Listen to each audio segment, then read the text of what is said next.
Previously, Manage Fields only showed fields that had already received data in at least one submission. Now it also includes fields from the form definition, so you can now see all fields from your form, survey, or quiz, even if those fields don't have submission data yet. Let's learn how to manage the submission columns in forms, surveys, and quizzes. Inside the Forms, Surveys, or Quizzes tab, head to the Submissions page.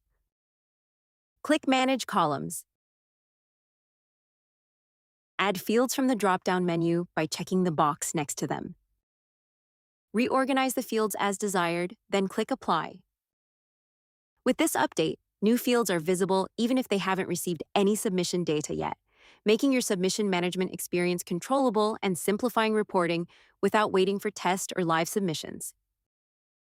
Now fields added after earlier submissions will appear in the Available Fields list, keeping your management streamlined and interpretation clear. We hope you enjoy it.